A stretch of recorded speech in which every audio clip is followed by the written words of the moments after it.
मेरे को सवालात हैं जिनके जवाब मुझे सिर्फ तुम ही दे सकते। मूसा किसका नाम है? चल यार, तुम टेंशन मत लो, तुम्हारा बाप घाटे का सौदा नहीं करता। मेरे अब्बा ने मुझे कुछ ऐसी बातें बताई हैं जो अगर तुम चाहो तो वेरीफाई कर सकते हो और सच जान सकते हो। ऐसी इतनी जरूरी बात क्या थी मिठा जिसके लिए तुम्हें इतना दूर सांवले के पास आना पड़ा? मैं, आप और मामा हम लोग पिया का रिश्ता लेने गए थे, उनको बेइज्जत या इंसल्ट करने नहीं।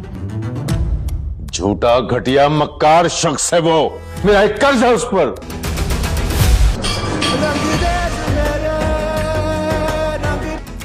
सेठ, मैं तो कहता हूँ कि सबसे पहले इसके पत्ते बांट देते हैं, वरना ये फिर भाग जाएगा। सेठ दाऊद को अब ये बात मालूम हो चुकी है असलम कहाँ रहता है और उसकी बेटी कैसी दिखती है, और सेठ दाऊद अब यही फैसला कर चुका है कि उसने असलम से हर सूरत में बदला लेना है और वो निसार को बुलाएगा और उसे भी सारी हकीकत बताएगा कि उसने असलम को ढूंढ लिया है और जिस वर्कशॉप पर हम कब्जा करने की कोशिश कर रहे थे वो भी असलम की है, और अब मैंने हर सूरत में उस वर्कशॉप पर भी कब्जा करना है और असलम से भी बदला लेना है और हर कदम सोच समझ कर उठाना होगा। मैं नहीं चाहता कि हमारी किसी भी चाल का असलम को पता भी चले और निसार उसे यही बात करेगा।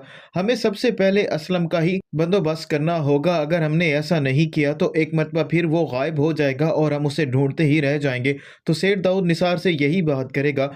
अब मैं उसे कहीं भी नहीं जाने दूंगा और उसकी बेटी को भी मैंने जुए में जीता था और उसे भी मैंने वापस ही लेकर आना है। आलियार को भी अपने बाप पर बहुत ज़्यादा गुस्सा आ रहा होता है। वो तो पिया का रिश्ता लेने के लिए अपने बाप को उनके घर लेकर गया था और उनके बाप की असलम से लड़ाई की वजह से आलियार को समझ नहीं आ रहा होता कि उसके बाप ने ऐसा क्यों किया है, तो इसीलिए वो अपने बाप से सवाल करेगा।